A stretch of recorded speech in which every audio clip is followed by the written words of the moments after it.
Misalnya kita bayangkan sebuah pulau terpencil dengan koloni kelinci yang berkembang biak tanpa batas. Jika tidak ada pemangsa atau kekurangan makanan, jumlah kelinci akan meningkat sangat cepat. Dalam kasus ideal ini, matematika menggunakan model pertumbuhan eksponensial untuk menggambarkan populasi. Model Malthusian menyatakan bahwa laju perubahan populasi sebanding dengan ukuran populasi, yaitu dP per dt sama dengan Rp. Solusinya adalah PT sama dengan P0 E pangkat RT, yang berarti populasi bertambah secara kontinu tanpa batas sumber daya. Visualisasi grafiknya berupa kurva naik tajam yang terus memperbesar diri.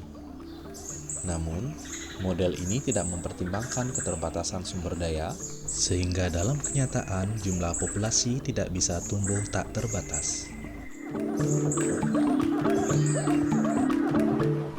Sekarang bayangkan manusia atau faktor eksternal ikut memanen sebagian populasi.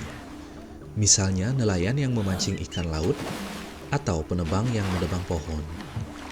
Pemanenan berarti kita mengurangi populasi secara sengaja dengan laju tertentu. Ada dua jenis utama. Pemanenan konstan atau constant harvesting.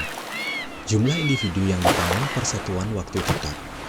Contoh, pemerintah menetapkan kuota ikan sebanyak 100 ton per tahun. Model matematisnya ditambahkan istilah pengurangan konstan H.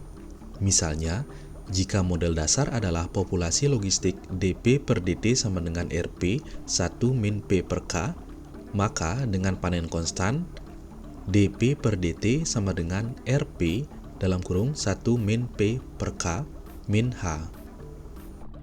Di sini, H adalah banyaknya individu yang diambil setiap tahun. Sebagai contoh konkret, P bisa mewakili populasi ikan yang menurun karena penangkapan berlebihan. Dengan memasukkan H, grafik laju pertumbuhan bergeser ke bawah.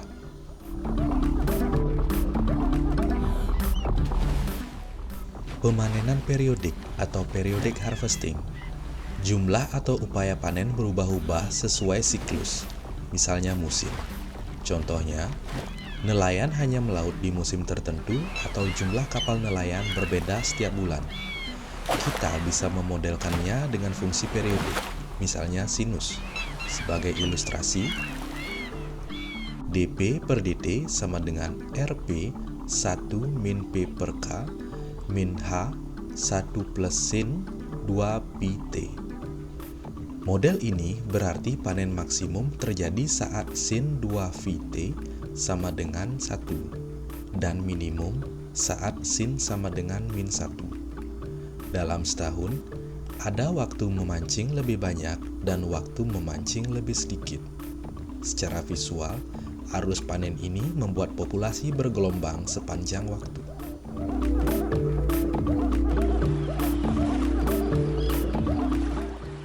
Secara intuitif, jika laju panen H kecil, populasi baru akan menyesuaikan dengan panen dan menuju keseimbangan baru yang lebih rendah daripada K. Tetapi jika H terlalu besar, laju panen melebihi kemampuan populasi untuk tumbuh. Dan akhirnya, populasi menurun drastis menuju kepunahan.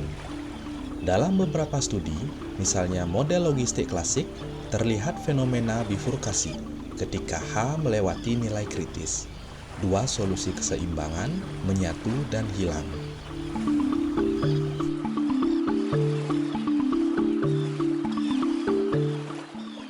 Ada nilai ambang atau nilai kritis laju panen di mana populasi tepat terancam punah. Dalam model logistik klasik, nilai kritis ini adalah HK sama dengan RK kuadrat per 4. Nilai ini muncul karena hasil panen maksimal tercapai saat populasi berada di K per 2. Sehingga laju optimal H sama dengan R K per 2 K min K per 2 sama dengan RK kuadrat per 4. Jika kita menetapkan laju panen di atas HK, maka tidak ada ekuilibrium positif yang tersisa dan populasi pasti menurun terus ke nol. Intuitifnya, mengambil lebih banyak individu daripada yang bisa diganti oleh pertumbuhan populasi akan memicu kolaps. Di sisi lain, jika H sedikit di bawah nilai kritis, populasi masih bisa mencapai keseimbangan meski lebih rapat. Pemahaman nilai kritis ini penting untuk menghindari overfishing, menjaga agar target panen di bawah ambang aman agar populasi tetap lestari. Model populasi dengan panen sangat berguna dalam dunia nyata. Ahli biologi populasi dan ekolog menggunakannya untuk mempelajari dinamika hewan atau tumbuhan yang sering dipanen. Manajer perikanan dan pembuat kebijakan lingkungan mengandalkan model ini untuk menentukan kuota tangkapan yang berkelanjutan agar sumber daya laut tidak habis. Begitu pula dalam kehutanan, pertanian, atau pengendalian hama. Model ini membantu ahli menentukan tingkat pemanenan kayu, sayuran, atau jumlah perburuan yang masih aman. Bahkan, di bidang ekonomi dan konservasi, prinsip serupa dipakai untuk mengelola sumber daya terbarukan.